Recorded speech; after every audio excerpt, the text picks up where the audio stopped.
Voilà un instrument qu'on n'entend plus aujourd'hui.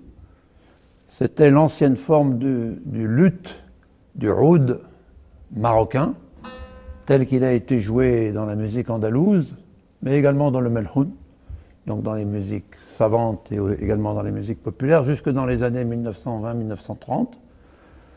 Et puis il a été ensuite supplanté par ce qu'on appelle le oud sharqi, c'est-à-dire le luth d'Orient, qui a été importé d'Égypte et qui a séduit les musiciens et le public parce qu'il était plus flatteur, avec un nombre de cordes plus important. Et celui-ci, on l'appelle aussi oud ruba'i. C'est le luth qui a 4 chœurs, comme c'était le cas du luth médiéval en Occident, d'ailleurs. Il est très proche de ce qu'était le luth médiéval en Occident. C'est passé par l'Espagne et les troubadours l'ont trouvé là-bas, n'est-ce pas?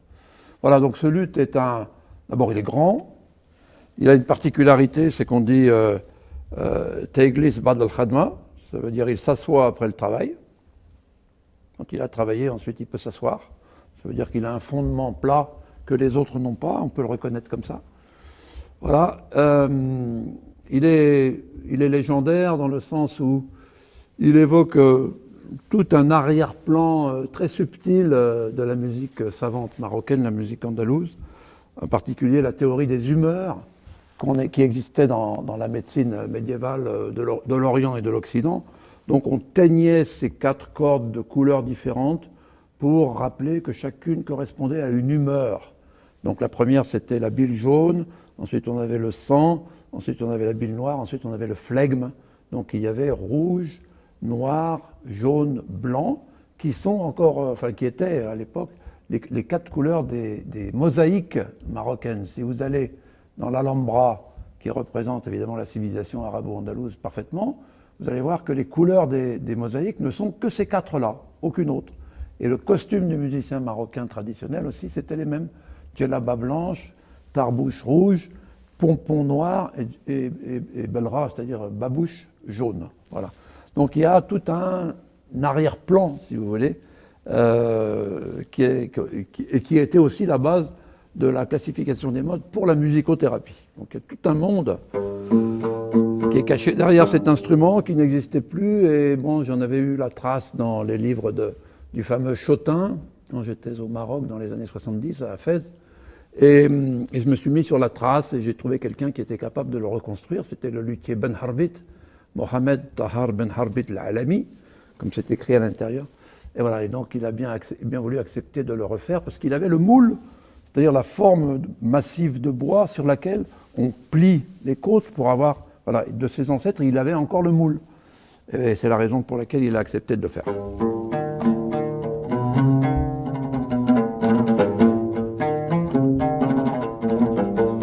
Donc on peut jouer de la musique marocaine sur cet instrument, mais au titre du fait qu'il représente ce qu'était le oud ancien partout, on peut aussi jouer d'autres musiques.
si on oppose, comme il est légitime, le luth de l'Afrique du Nord, de la civilisation arabo-andalouse, avec celui de l'Orient, ou du Proche-Orient et Moyen-Orient, voici le représentant de la Syrie, un des très grands luthiers, l'équivalent de Stradivari pour le violon.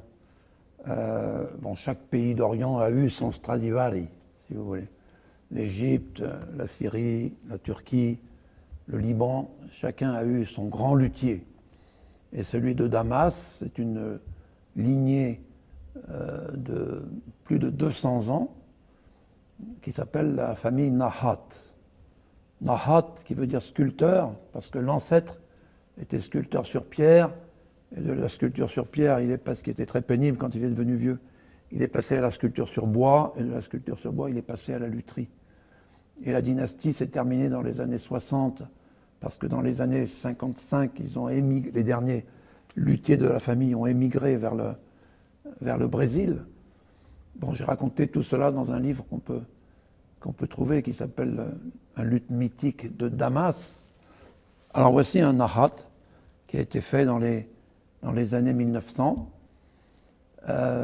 Donc selon les luthiers de cette famille et selon les commandes qui se présentaient, les luths étaient plus ou moins somptueusement décorés, mais toujours d'une manière extrêmement équilibrée et harmonieuse, même quand ils sont chargés. Là, c'est un exemplaire de Abdo Nahat qui est discret et qui est construit avec les bois habituels, c'est-à-dire là, peuplier noyer, n'est-ce pas, et sapin blanc pour la table. Et la différence avec le luth de l'Afrique du Nord, c'est qu'au lieu de 4 chœurs, donc 4 rangs de cordes, là on a 5 ou 6 qui donnent un mode de résonance différent, sachant que quand on a plus de cordes, on est obligé de passer aux cordes filées. À l'origine, c'était des cordes en soie naturelle filées, c'est-à-dire entourées d'un très fin fil de cuivre, d'or ou d'argent.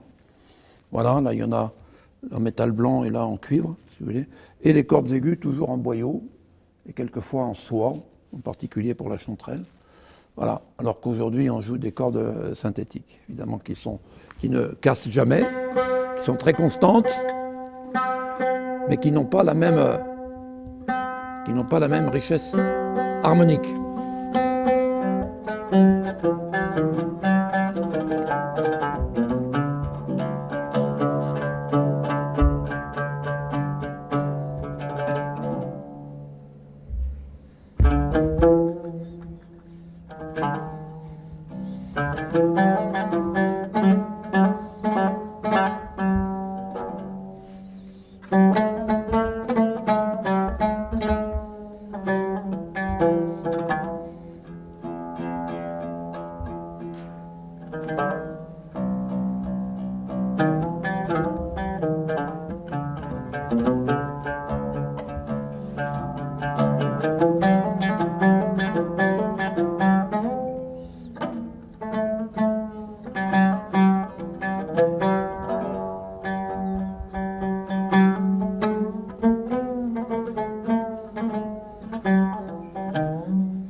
Aujourd'hui, la tortue va parler.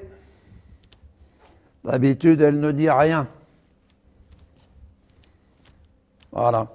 Elle avance lentement. Et comme nous expliquent les Chinois, la tortue, elle a un ciel et une terre. Et puis, bien entendu, takwim, c'est l'instauration inamovible. C'est l'image de cette lenteur qui est liée à la sagesse. Alors, le ciel, la terre, c'est son ventre. Voilà, cette tortue n'a pas été sacrifiée. On a trouvé sa carcasse dans les montagnes du Rif, n'est-ce pas? Voilà. Et donc, pour qu'elle devienne instrument de musique, on va lui enlever la terre, justement, donc son ventre. On va le remplacer par une membrane vivante, qui est une peau de chèvre, voire de gazelle, si à l'époque on avait la chance d'en trouver, mais bon, pareil, respectons les gazelles. Et puis cet instrument, eh bien, on va l'embrocher. Ça veut dire qu'on va construire un manche en bois tourné qui va pénétrer sous la peau ici et qui va ressortir là. C'est un bâton, n'est-ce pas, qui est sous la peau. C'est un bâton musical ou un arc auquel, au lieu d'accrocher une corde, on accroche 3 parce qu'on a divisé son extrémité en fourchette ou en peigne, mshta, 3 extrémités, 3 cordes. Et quand on va tendre les cordes, cette partie souple va remonter pour tendre la peau par en dessous, voilà, pendant que le chevalet, avec ses pieds, tend la peau vers le bas. Donc on a le haut, le bas, et puis et quand on va le jouer, en fait, le ciel qui était en haut va passer en bas, et la terre qui était en bas va passer en haut. Tout un programme. Voilà. Et pour compléter, ben, il manque l'aigle, parce que la tortue va avec l'aigle. Et l'aigle, ben, c'est la plume, représentée par la plume, qui va frapper les cordes par le haut, n'est-ce pas ? Alors cet instrument a 4600 ans d'existence, avérée. Et il fallait bien sûr que ce soit les Marocains qui le jouent encore. Bon, il a pratiquement disparu maintenant du jeu parce que la tortue, ça fait quand même, pas très civilisé. Voilà, donc à côté aussi du charango d'Amérique du Sud qui utilisait le tatou, on s'est aperçu que la qualité sonore de l'écaille de tortue était extraordinairement claire.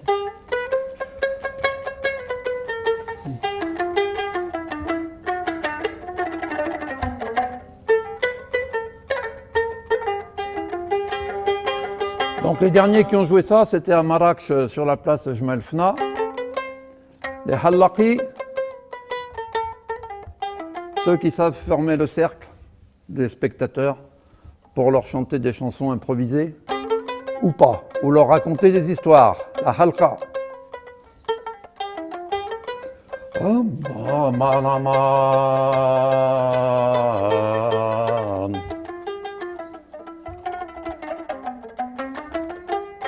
يا سيدي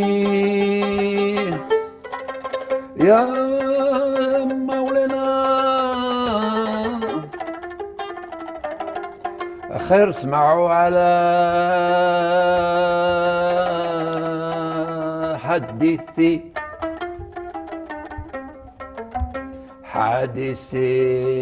المسرح في جمالفنا ولكن في مدينة تولوز مدينة الحمراء في جنوب فرنسا في عام 76 واحد العلقي مشى من جمالفنا مراكش وجا شوية بشوية على طريق اسبانيا على طريق البرانيس ودز دخل فرنسا على قبل عرفة الكلية في مدينة تولوز جا البوحلي في الكلية بغى يدخل فيها ولكن ما عنده الامتحان تاكاغيت والو ما عندوش الامتحان بقى شويه بشويه قرب الشاوش تاع الكليه قال له شوف اخويا بالزهار كان هو مغربي ايوا ويا اخويا كل ليا مدير الكليه فين هو قال لي شوف بعد غدا غادي يكون يوم الميلاد مدير الكلية وفي وقت الحفلة الفكير ديالنا كربة ودخل الحفلة وبدا يشتى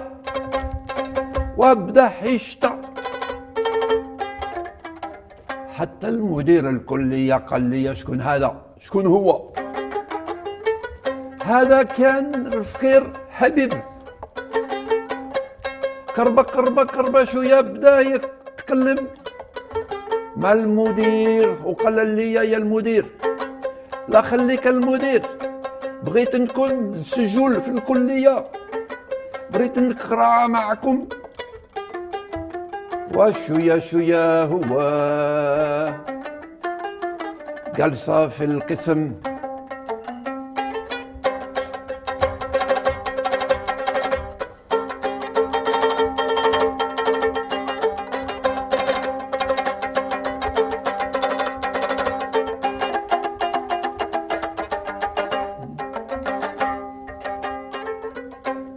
بدا يذكر في عام 76 وشوية بشوية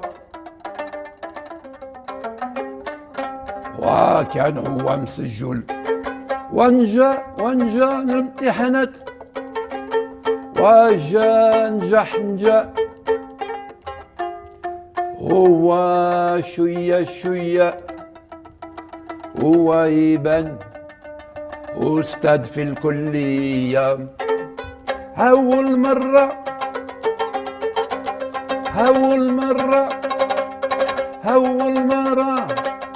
والحلقي من مراكش شمال فنا كان مسجل في الكلية.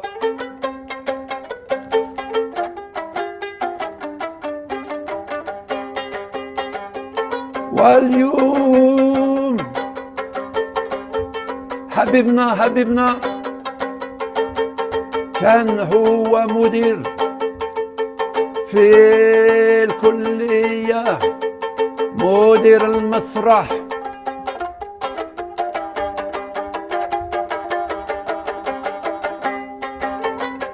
وبعد الخدمة عام هو في تقاعد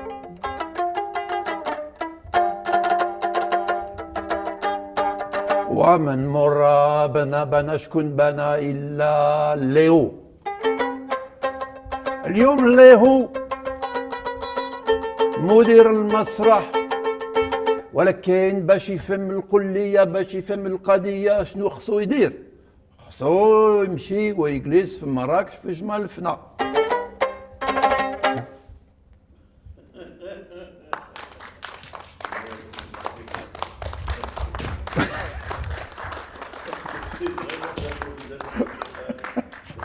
Voilà, j'ai improvisé sur l'histoire de Habib qui passe de Marrakech à ici, et après j'ai désigné le successeur. Mais j'ai dit le successeur pour qu'il attrape toutes les ficelles. Il faut qu'il retourne à Marrakech. Attention.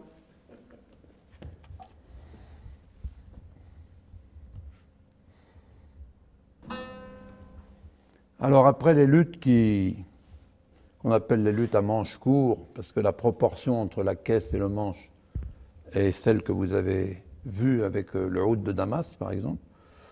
Si une caisse de cette taille devait faire un oud, ben le manche serait moitié, c'est-à-dire un tiers de la corde qu'on retrouve ici 2 fois sur la caisse. Et donc le luth serait comme ça. Voilà. Mais celui-ci, c'est un autre monde. Donc c'est le thème des luttes à long manche qui se sont, disons, dont le terrain de prédilection et de développement historique est beaucoup au Proche-Orient. Ça donnait le bouzouki en Grèce, bien sûr. Donc le saz en Turquie, tous les tanbours jusqu'en Asie centrale. Et donc c'est une proportion inverse. Souvent on a 1 tiers sur la caisse et 2 tiers sur le manche. Ou bien encore, c'est toujours une proportion signifiante en fait. La guitare, vous avez le manche qui fait 1/2 de la corde, et la partie de la corde qui est sur la caisse fait aussi 1/2. Voilà. Donc l'intervalle qu'on va trouver en appuyant le doigt sur la corde à la jonction du manche et de la caisse, il est toujours signifiant. Ici, c'est une octave et une quarte, par exemple. Sur la guitare, donc c'est une octave. Sur donc la 8e note, sur un luth au tiers de la corde, c'est une quinte, la 5e note, etc., etc. C'est toujours signifiant, c'est jamais aléatoire. Voilà. Et donc voilà le saz. Saz, qu'est-ce que ça veut dire? Ben, en turc, ça veut dire instrument de musique. Donc l'instrument par excellence de la population turque, c'est comment? Tu joues quoi? Ah ben, le type répond, voilà, saz, manda, saz var.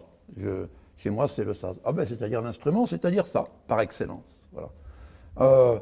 Par exemple, effectivement, ce n'est pas le cas en Espagne, mais on aurait pu trouver que la tradition espagnole fasse que tocas tú, pero el instrumento, et que es un instrumento, sino la guitarra. Bon, ça pourrait être la guitare, bien sûr.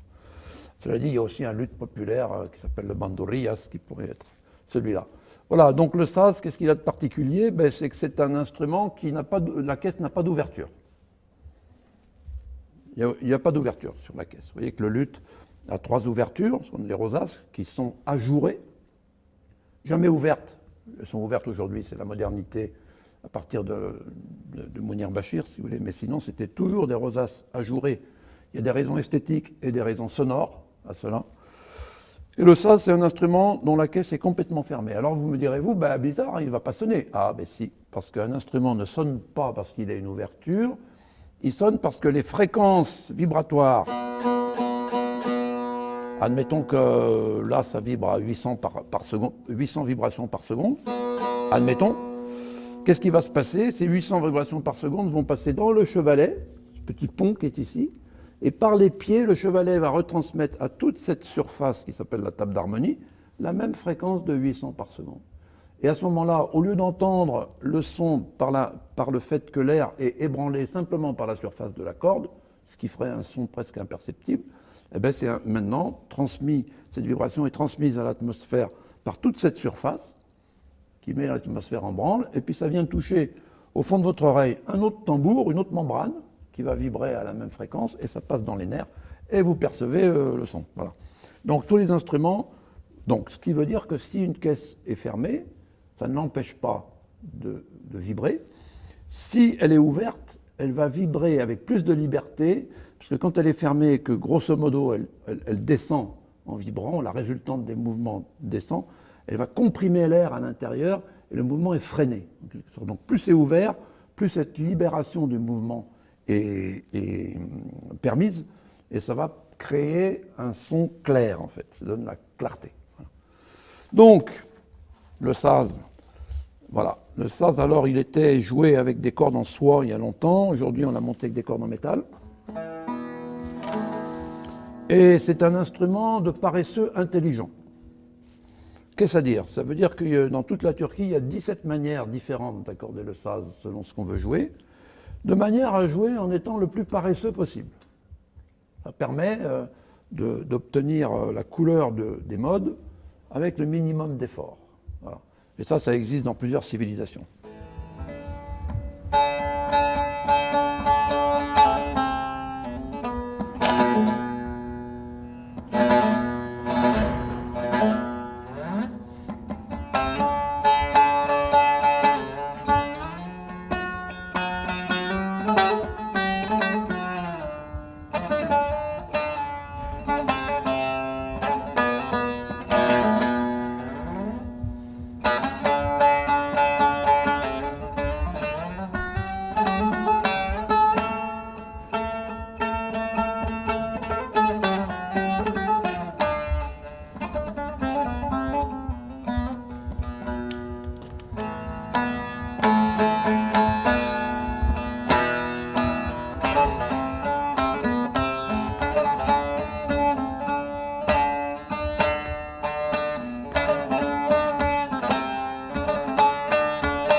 içinde yol ararsan, yol içinde yol ararsan,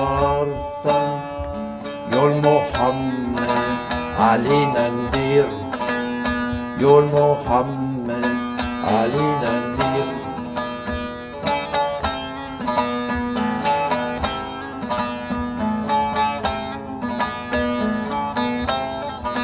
Hani bizden evvel gelen, hani bizden evvel gelen, beş vakiti tamam kalan, beş vakiti tamam kalan.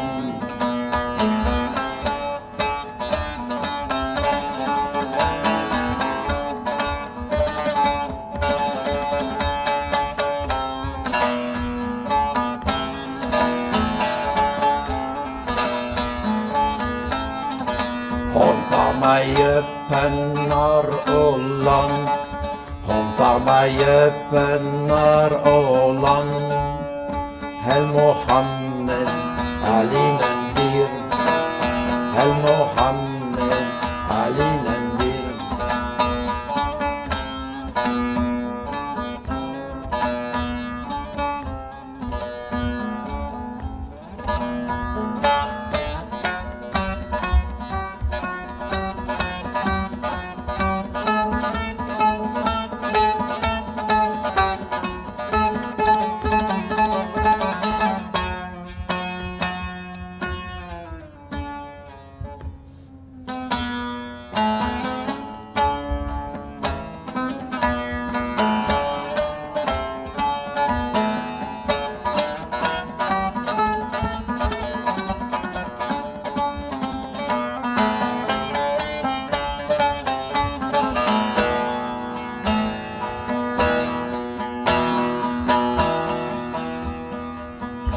Benden dinleyim gitti, benden dinleyim gitti.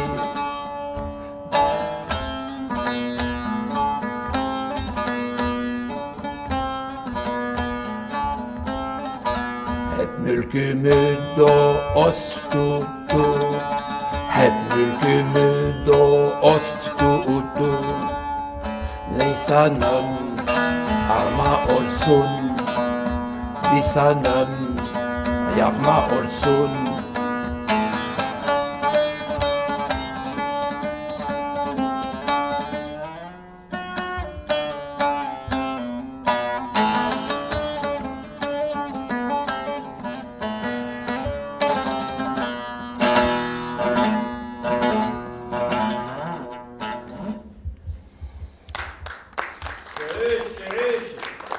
Amin, amin, amin.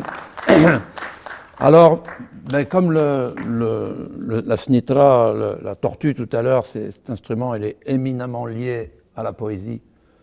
Et là, ce qui est très étonnant, c'est qu'il y a des poètes d'oralité en Turquie, dont les poèmes, comme au Maghreb d'ailleurs, se sont transportés sur 500 ans, tranquillement. Voilà. Et on a commencé à écrire, il y a quelques 50 ans. Et tout était dans la mémoire des gens, si vous voulez. Donc, il y a un très grand poète qui, c'est souvent parmi les confréries que ces musiciens exerçaient avec le saz.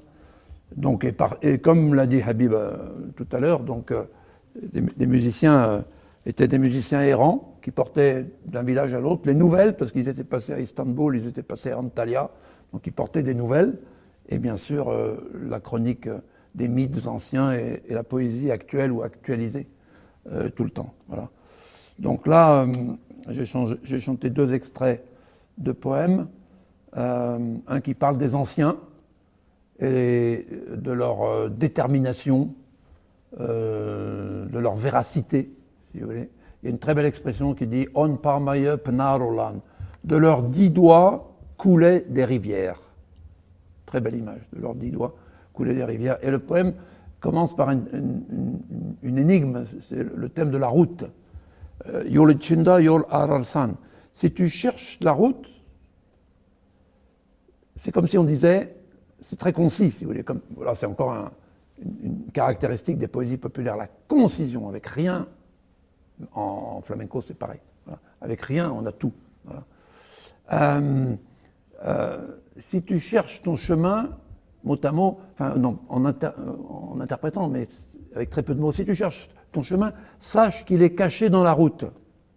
Oh, oh. Le chemin est caché dans la route. Voilà. Donc, en arabe, on a sharia, on a tariq, on a sabil, on a huda. Pour indiquer le chemin, il y a des tas. Alors, sharia, c'est large, tariq, c'est plus étroit. Donc, ça veut dire qu'il y a un chemin étroit, en fait. Il y a un fameux poète qui chante Uzu ninje birul daïm. Je suis sur un chemin long et étroit. Voilà.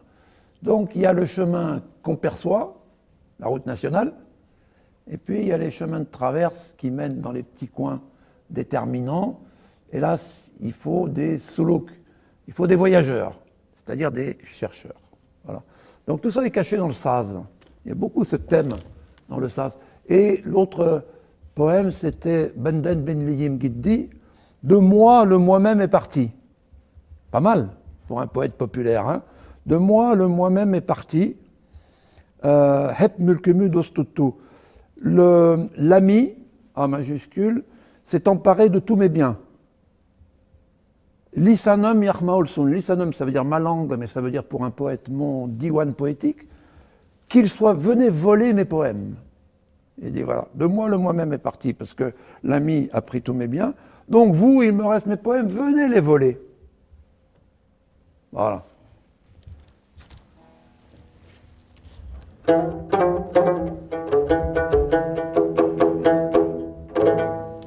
D'abord, je vais dédier cette tentative de jeu du lotar à un maître qui est parti, qui faisait vraiment partie de la halqa, dans le sens de la grande noblesse. Un homme qui avait fait 2 fois le tour du Maroc à pied, en jouant aux portes, 2 fois, et qui s'appelait Ayn Hayat Rahal. A un nom qui est déjà un programme. Source de vie des nomades. Il s'appelait Source de vie des nomades, Ayn Hayat Rahal. Voilà, il était de l'ancienne école. Il avait commencé avec 2 cordes à l'époque où il y avait 2 cordes sur le lotar. Ensuite, il y en a eu 3. Donc, ce lotar, instrument de la même famille que la tortue, construit sur le même principe, mais avec une caisse monoxyle, c'est-à-dire taillée dans une pièce de peuplier. On peut faire un noyer, un peuplier, un abricotier. C'est plus cher le noyer, parce que c'est dur à tailler, mais le son, c'est le saf-saf.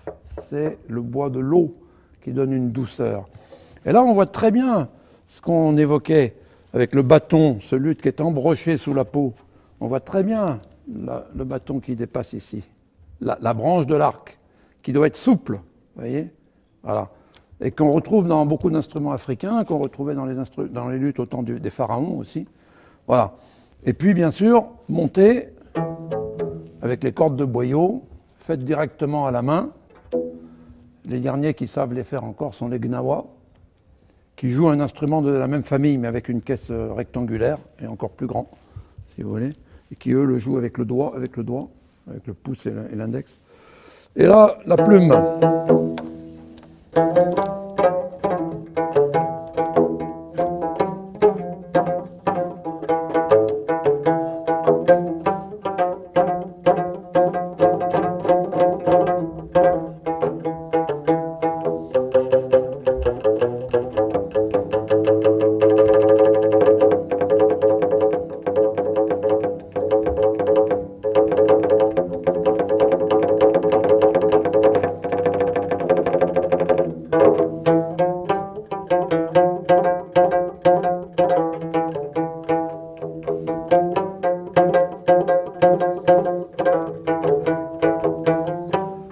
Aman aman aman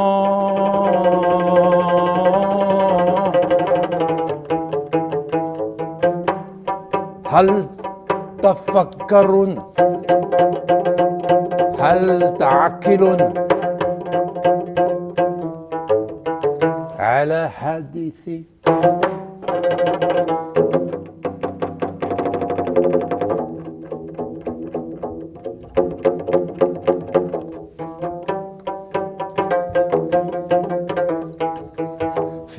زمن من الزمن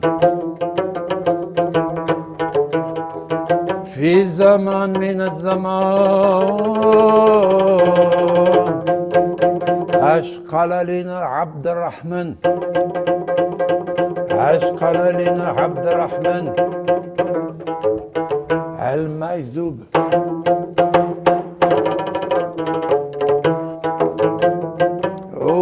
هو كان عايش في قصر الكبير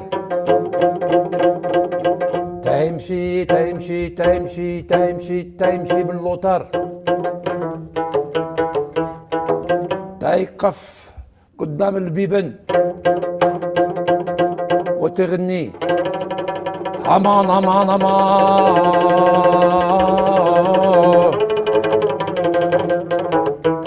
حتى الناس خارجين من الديور والمرة من الاول شكون جا الى عبد الرحمن اش غادي لي اش غادي لنا اش غادي يكون لنا على الاخبار ولا الحديث القديم غير سمعوا الكلمات تاع عبد الرحمن اش تيقول وفي كلمته أسرار إلا تفكرون إلا تعقلون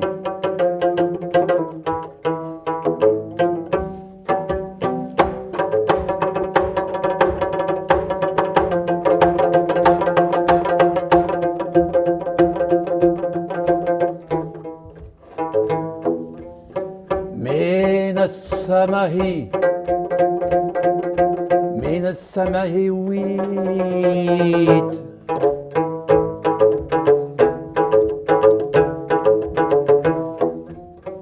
من السماء هويت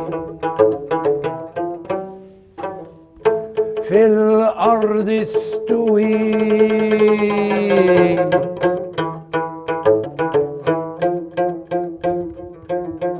قلت لكم من السماء هويت في الأرض استويت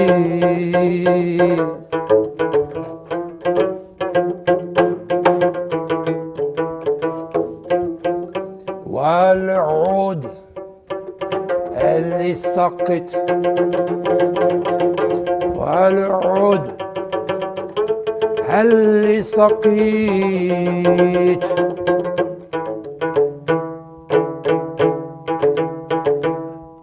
هالهن ران كويت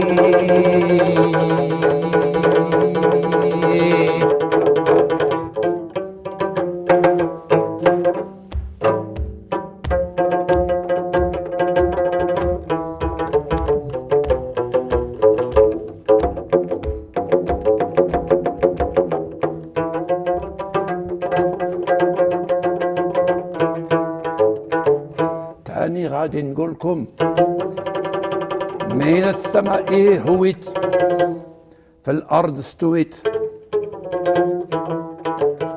والعود اللي سقيت بيرن كويت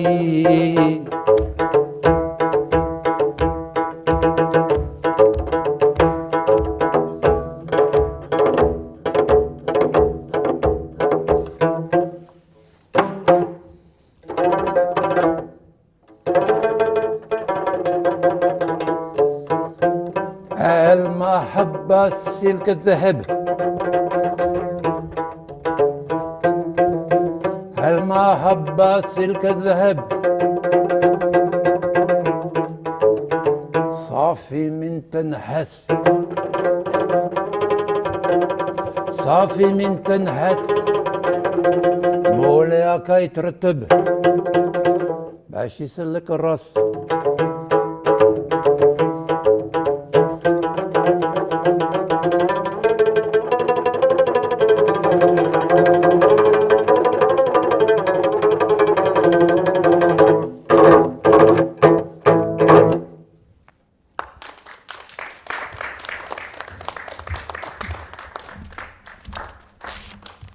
Merci. Ah, c'est des Habib. Merci Marc, c'est vraiment un plaisir. J'ai voulu saisir cette occasion pour remercier le service d'art de l'université et nos collègues de service pédagogique de ce moment qui va être partagé. Et je saisis aussi cette occasion pour te poser deux questions pour la compréhension de la démarche de Marc Le Pieux depuis une quarantaine d'années.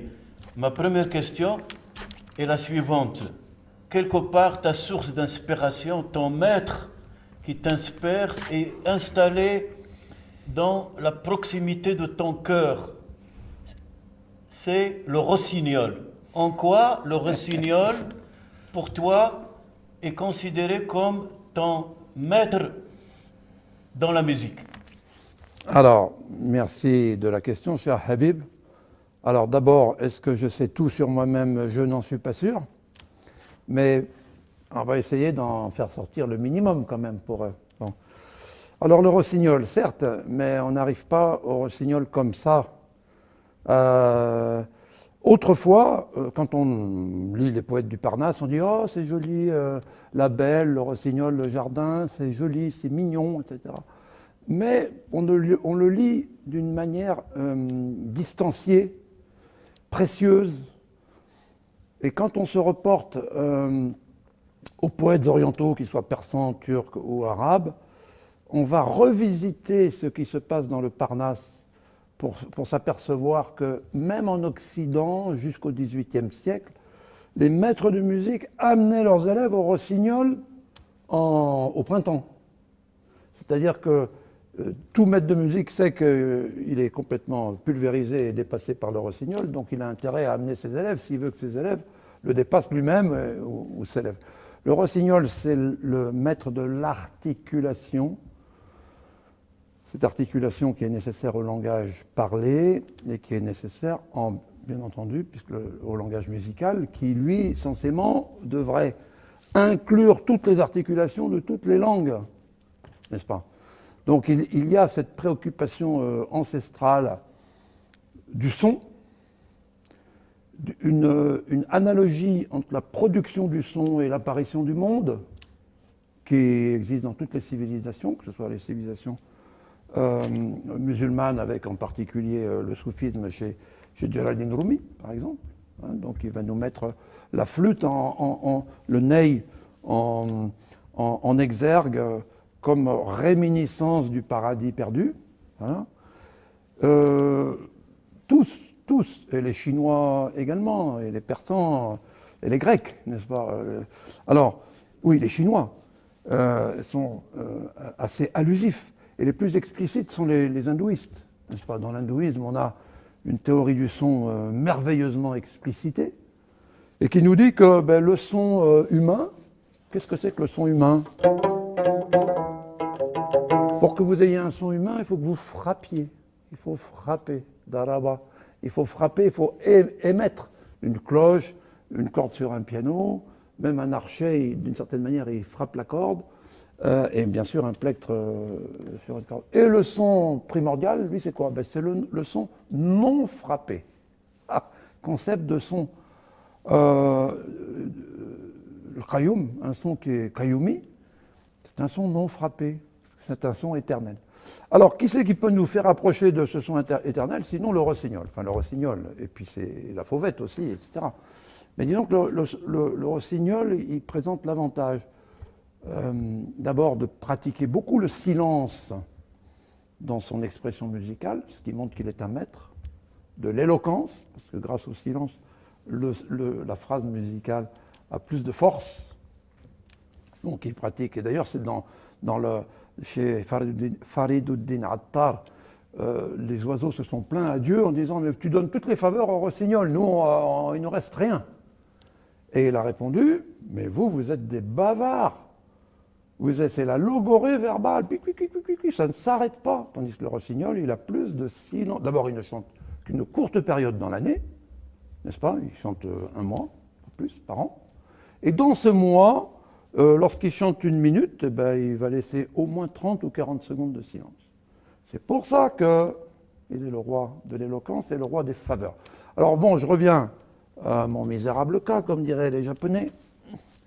Le rossignol, c'est à la fin, effectivement, on fréquente les maîtres si le destin nous donne la chance d'en approcher des grands, qui sont de toute façon inaccessibles, voilà, parce que les écoles du passé, bon, j'ai eu l'honneur de fréquenter Cinucen Tanrıkorur en Turquie, qui laisse 850 compositions, qui pouvait jouer un air à 176 temps en jouant le rythme avec les pieds. Bon. Donc on est dépassé au départ. Mais petit à petit, il faut que la musique soit en relation avec la nature. Il y a un fameux Risala al-Musiqa de Ikhwan as-Safa qui s'appelle le luth et les harmonies de la nature. Le oud et les harmonies de la nature. Voilà. Le livre des frères de la pureté. Voilà, Ikhwan as-Safa. Donc ce sont des incitations littéraires, donc c'est comme quand on lit le Parnasse, comme je disais tout à l'heure, bon, bah oui, c'est joli, on tourne la page et on passe à autre chose. Non, non, non, c'est la réminiscence de méthode. Et il y a très longtemps, quand je suis rentré du Maroc, j'étais une fois dans un parc, et, au printemps, et je jouais de oud dans un parc d'un château, tout seul, tranquille, près d'un grand haie de lilas fleuri, c'était merveilleux. Et puis pendant que je jouais, il y a un rossignol qui est arrivé, et puis qui m'a interpellé, n'est-ce pas? Il m'a interpellé, et je me suis dit, bah, j'essaye. Et donc j'ai essayé de, après ces phrases, il pratique des silences. Dans les silences, j'ai essayé d'intercaler des notes, n'est-ce pas? Alors là, vous me croirez ou vous ne me croirez pas, n'est-ce pas? Le rossignol, c'est 18 grammes qui arrivent chez nous au printemps, 18 grammes qui ont parcouru 5, 6 ou 7 000 kilomètres pour arriver ici. Bon, déjà, c'est un phénomène. Et donc, il lance une phrase, j'essaye. Et je suis loin, alors il répète. Et je suis loin, alors il répète. Et je suis encore loin. Alors vous savez ce qu'il a fait la troisième fois? Vous me croirez ou pas? Il a simplifié. Il a simplifié sa phrase. J'ai essayé, c'était toujours pas bon, il est parti en criant. C'était le premier contact. Alors deuxième question, et on s'arrête là. Je porte le signe d'un voile pour ne pas contaminer les autres. Et à travers ton travail, à travers ta méditation intérieure, à travers ton chemin personnel, tu es, pour nous, en tout cas à l'université Jean Jaurès, puisque tu es passé au moins 3 fois, devant les étudiants aussi, de l'école de formation musicale. Est-ce que tu peux nous dire qu'est-ce que tu entends par l'éducation musicale articulée à la spiritualité? C'est-à-dire l'acte d'apprentissage de cet éveil de conscience réciproque et réfléchi suppose une articulation entre l'éducation et la spiritualité. Il n'y a pas de séparation dans ta démarche des deux éléments, éducation et spiritualité. De toute façon, quand on fréquente les mondes traditionnels, arrivant d'un monde qui ne l'est plus, il y a des choses qui doivent être décryptées. Enfin, si on a une soif d'être au fin fond de la tradition, moi j'ai eu le bonheur d'être d'abord en Andalousie, l'Andalousie des années 65, où il y avait une force de la tradition extraordinaire. Ça m'a déjà très efficacement secoué pendant plusieurs années. Ensuite, je suis passé au Maroc. Par chance, j'ai pu arriver dans l'Atlas, puisque j'étais prof dans un collège d'une petite ville et que les montagnes étaient derrière, j'ai préféré habiter dans les montagnes. Et là, il y a un appel de la tradition, c'est-à-dire que c'était une chance à l'époque que cette tribu berbère, qui s'appelle Aït Saïd Ouali, et quelque part était la représentation de ce qui se passait au temps des prophètes en Orient. Ça veut dire qu'il n'y avait à cette époque-là aucun objet exogène, moderne, etc., qui était rentré dans la vie quotidienne. Donc tout était produit par une autarcie de l'homme tout nu dans la nature, quelque part. Et d'ailleurs, ils m'ont expliqué que 50 ans plus tôt, les gens n'avaient pas étaient pieds nus dans la neige en hiver, et ils étaient nus sous les burnous. N'est-ce pas? Les sous-vêtements n'existaient pas, les vêtements cousus, pratiquement. Bon. Donc, la chance d'avoir une espèce de voyage dans le temps, à l'intérieur duquel, effectivement, tous les actes de la journée sont sacralisés par des formules, parce que l'homme a une vue de l'univers qui est une vue théiste, et donc toutes les parties de ces actes et de ces fabrications sont dans une idée d'une harmonie, et c'est pour ça que tous les instruments d'architecture traditionnelle, comme les luths, reflètent une harmonie qu'on peut analyser par le nombre. Si on lit mon petit bouquin sur le oud, on le verra. Donc le oud avec des formes très différentes, parce qu'avec le compas et la règle, on peut construire des centaines de milliers de formes différentes. Et je vous rappelle que Stradivari, qui faisait les Stradivarius, et Garneri, qui faisait les Garnerius, ils travaillaient comme ça. Hein, ils travaillaient qu'au compas et à la règle, parce qu'à cette époque-là, même en Occident, les corporations de métiers étaient en relation avec le clergé, et donc ils pratiquaient un art qui était en relation avec la théologie. C'était comme ça. Voilà. Eh bien, dans le monde de l'islam, c'est la même chose, dans le monde de l'hindouisme, c'est la même chose, chez les Amérindiens, c'est la même chose, etc. Il y a effectivement une relation entre le son et la Weltanschauung, comment l'homme se place dans le monde, si vous voulez, quel est son horizon du monde réel et puis de Alam al-Ghaib, c'est-à-dire le monde des mystères.